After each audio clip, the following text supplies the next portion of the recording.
ಈಗ ಉಮರ್ ಶರೀಫ್ ಅವರೇ ಇಲ್ಲಿವರೆಗೆ ಡಿಸ್ಕಷನ್ನ ತಾವು ಕೇಳಿಸ್ಕೊಂಡ್ರಿ ಮತ್ತು ನನ್ನ ಬಳಿ ಮುಸಲ್ಮಾನ ಮುಖಂಡರು ಮತ್ತು ಧಾರ್ಮಿಕ ಗುರುಗಳು ಮತ್ತು ಸಂಘ ಸಂಸ್ಥೆಗಳೆಲ್ಲ ಸೇರಿ ಬರೆದಿರುವಂಥ ಒಂದು ಪತ್ರ ನನ್ನ ಹತ್ರ ಇದೆ.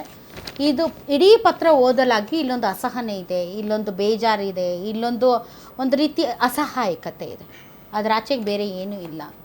ಈ ರೀತಿ ಅಸಹಾಯಕ ಪರಿಸ್ಥಿತಿಗೆ ಮುಸಲ್ಮಾನರು ತಮ್ಮನ್ನು ತಾವು ತಂದೊಡ್ಕೊಂಡಿದ್ದಾರೆ. ಯಾಕೆ ಅಂದರೆ ಒಗ್ಗಟ್ಟೇ ಇಲ್ಲ ಸರ್.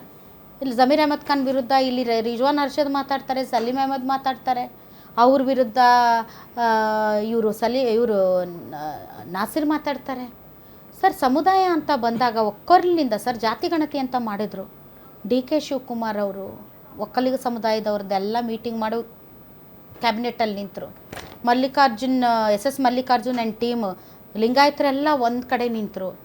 ಬಟ್ ಮುಸಲ್ಮಾನ ಸಮುದಾಯ ಮಾತ್ರ ಒಂದು ಕಡೆ ನಿಲ್ತಾ ಇಲ್ಲ. ಕರೆಕ್ಟ್. ಇದರಿಂದ ಲಾಭ ಇಲ್ಲ ಸರ್. ಖಂಡಿತ ನೀವು ಹೇಳಿದ್ದು ಕರೆಕ್ಟು. ನೋಡಿ, ಮುಸ್ಲಿಂ ವೋಟ್ಸ್ ಇವ್ರು ಹೇಳ್ದಂಗೆ JDSಗೆ ಲಾಸ್ಟ್ ಟೈಮ್ ಎಲೆಕ್ಷನ್ನಲ್ಲಿ ವೋಟ್ ಸಿಗಲಿಲ್ಲ. ಆಗಿ ಎಲ್ಲರೂ ಕಾಂಗ್ರೆಸ್ಗೆ ವೋಟ್ ಹಾಕಿದರು. ಆದರೆ ಅದಕ್ಕೆ ಮುಂಚೆ ಇಂಥದ್ದೇನು ನಡೆದಿಲ್ಲ. ಏನು ಆಗಿ ಎಲ್ಲರೂ ಒಗ್ಗಟ್ಟಾಗಿದ್ದು ಅವ್ರು ಯಾವತ್ತಿಗೂ ಅಂಥದ್ದು ಮಾಡಿಲ್ಲ. ಸ್ವಲ್ಪಷ್ಟು JDSಗೆ ಹೋಗ್ತಿತ್ತು. ಬಟ್ ಯಾಕೆ ಹಿಂಗೆ ನಿರ್ಧಾರ ತೊಗೊಂಡ್ರೆ, ಇದಕ್ಕೆ ಮುಂಚೆ ಇದ್ದ BJP ಗೌರ್ಮೆಂಟು ಹಲಾಲು ಮತ್ತು ಹಿಜಾಬು ಇಂಥದ್ದು ಇಶ್ಯೂಸ್ ತೊಗೊಂಡ್ಬರುವಾಗ ನಮ್ಗೇನು ಒಂದೇ ಒಂದು ಗುರಿ ಇತ್ತು, BJP ಪವರ್ಗೆ ಬರಬಾರ್ದು.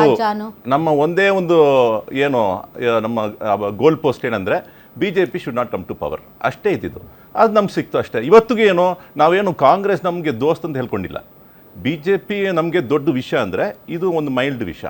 ನಮ್ಮ JDS ಭಾಳ ಇಷ್ಟ ಆಗುತ್ತೆ. ಬಟ್ ಏನಂದರೆ ಅವರು ಮೈತ್ರಿ ಮಾಡ್ಕೊಂಡೇ ಇದ್ದಾರೆ. ನಮ್ಗೇನಂದರೆ ಇದಕ್ಕೆ ಮುಂಚೆ ಕೂಡ ನಮ್ಮ JDS ಅವರು ನಮ್ಮ ಕುಮಾರಣ್ಣ ಹತ್ರ ಮಾತಾಡಿದ್ವಿ.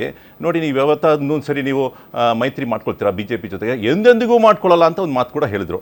ಆದರೆ ಏನಾಯಿತು, ಆಗಿ ನಾವು ವೋಟ್ ಮಾಡಿದ ತಕ್ಷಣ ಅವ್ರಿಗೂ ಬೇಜಾರಾಗಿದೆ. ಇನ್ನು ಮುಂದೆ ನಾವು ಯಾಕೆ ಇವ್ರ ಕೈ ಹಿಡಿಬೇಕು, ನಾವು ಡೈರೆಕ್ಟಾಗಿ BJPಗೆ ಸಾಥ್ ಕೊಡೋಣ ಅಂತ ಅಲ್ಲಿ ಹೋಗ್ಬಿಟ್ರು. ಇವಾಗ ಒಳ್ಳೆ ಚಾನ್ಸ್ ಇತ್ತು. JDS ಮಾತ್ರ ಇವತ್ತು ಮಾತ್ರ ಮೈತ್ರಿ ಇಲ್ಲ ಅಂದರೆ ಟೋಟಲ್ ವೋಟ್ ಬ್ಯಾಂಕ್, ನಮ್ಮ ವೋಟ್ ಬ್ಯಾಂಕ್ ನಾವೆಲ್ಲರೂ ಪ್ರಮೋಟ್ ಮಾಡೋದು JDSಗೆ. ಬಟ್ ಆ ನಿರ್ಧಾರ ತಗೊಳ್ಳೋಕ್ಕೆ ಅವ್ರಿಗೆ ಶಕ್ತಿ ಇದೆಯಾ? ಆ ನಿರ್ಧಾರ ತಗೊಳ್ಬೇಕಂದ್ರೆ ನಮ್ಮ ಅಶ್ವಿನ್ ಅವರು ಹೋಗಿ ಅಲ್ಲಿ ಮಾತಾಡಬೇಕು. ನಾನು ಪ್ರಮೋಟ್ ಮಾಡ್ತೀನಿ JDS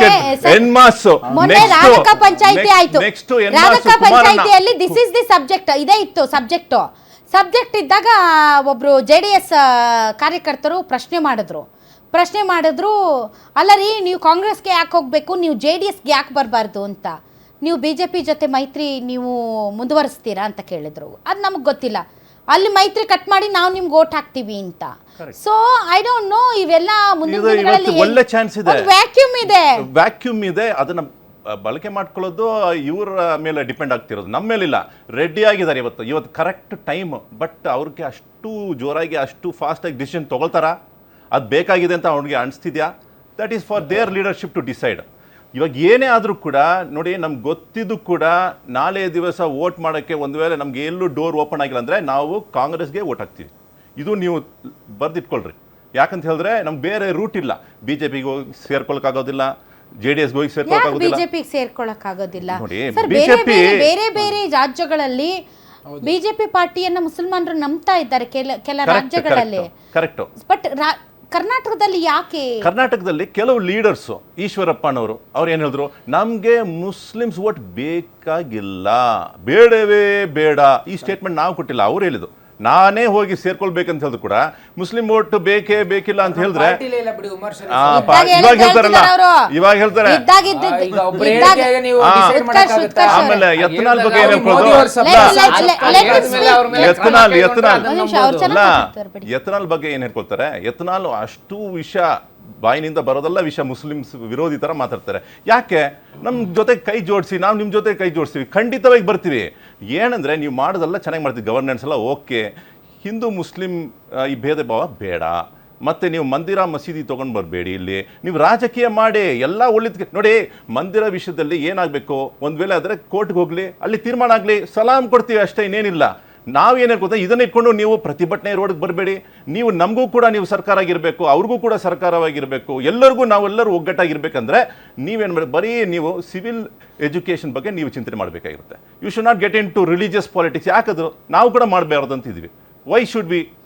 ಈಗ ಸರ್, ನಾವು ಮಠಾಧೀಶರುಗಳು, ಸ್ವಾಮೀಜಿಗಳು ಹಿಂಗೆ ಆಗಬೇಕು ಹಾಗೆ ಆಗಬೇಕು, ಲಿಂಗಾಯತರನ್ನೇ ಮಂತ್ರಿ ಮಾಡಬೇಕು, ಲಿಂಗಾಯತರನ್ನೇ ಮುಖ್ಯಮಂತ್ರಿ ಮಾಡಬೇಕು, ಒಕ್ಕಲಿಗರನ್ನೇ ಮುಖ್ಯಮಂತ್ರಿ ಮಾಡಬೇಕು, ಕುರುಬರನ್ನೇ ಮಾಡಬೇಕು ಅಂತ ಆಯಾ ಸಮುದಾಯಗಳ ಮುಖಂಡರುಗಳು ಅನ್ನೋದಕ್ಕಿಂತ ಮಠಾಧೀಶರು ಅಥವಾ ಧಾರ್ಮಿಕ ಗುರುಗಳು ಮುಂದೆ ಬಂದಾಗ ಸರಿ ಇಲ್ಲ, ಇದು ರಾಜಕೀಯದಲ್ಲಿ ನಿಮ್ಮ ಹಸ್ತಕ್ಷೇಪ ಸರಿ ಇಲ್ಲ, ನೀವು ಎಲ್ಲಿರ್ಬೇಕು ಅಲ್ಲಿರ್ಬೇಕೆ ಹೊರತು ರಾಜಕೀಯಕ್ಕೆ ಬರಬಾರ್ದು ಅಂತ ಇವತ್ತು ಮುಸಲ್ಮಾನ ಧರ್ಮಗುರುಗಳು ಮಾಡಿರೋದು ಅದನ್ನೇ ಸರ್. ಹೌದು. ಸೊ ನಾವು ಬೇರೆಯವ್ರಿಗೆ ಪಾಠ ಹೇಳ್ತಾ ನಾವು ಅದನ್ನೇ ಮಾಡ್ತಾ ಇದೀವಿ ಅಂತ ಇವ್ರಿಗೂ ಪಾಠ ಕಲಿಸ್ಬೇಕಾಗಿದೆ.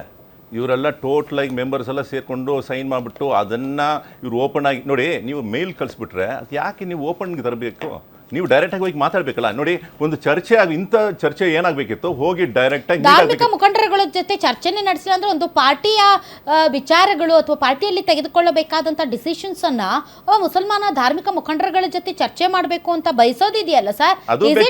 ಅದು ಬೇಕಿಲ್ಲ. ಒಂದು ವೇಳೆ ಇವ್ರಿಗೇನು ಇಷ್ಟಪಟ್ಟು ನಾವು ನಮ್ಗೇನು ಕಾಲೇಜ್ ಇದೆ, ಮುಸಲ್ಮಾನರ ಬಗ್ಗೆ ಕಾಲೇಜ್ ಇದೆ ಅಂತ ಅನ್ಕೊಂಡ್ರೆ ಇವ್ರೇನು ಮಾಡಬೇಕಿತ್ತು, ಒಂದು ಅಪಾಯಿಂಟ್ಮೆಂಟ್ ತೊಗೊಂಡೋಗ್ಬೇಕು ಮತ್ತೆ ಮಾತಾಡಬೇಕು, ಮಾತುಕತೆಯಲ್ಲಿ ಇರಬೇಕು. ನನ್ನ ಪ್ರಕಾರ ಏನಂದ್ರೆ ಸ್ವಲ್ಪ ಇಮ್ಮೆಚ್ಯೂರಿಟಿ ಇದೆ ಮುಸ್ಲಿಂ ಸಮಾಜದಲ್ಲಿ. ನೋಡಿ, ನಿಮಗೆ ರೆಪ್ರೆಸೆಂಟೇಟಿವ್, ನಿಮಗೆ ಟಿಕೆಟ್ ಬೇಕಂತ ಕೇಳಬೇಕಾಗಿರೋ ನಿಮ್ಮ ಹಕ್ಕಿದೆ. ಎಲ್ಲಿ? ದಾವಣಗೆರೆ ಕೇಳೋಕ್ಕೆ ನಿಮಗೆ ಹಕ್ಕಿದೆ.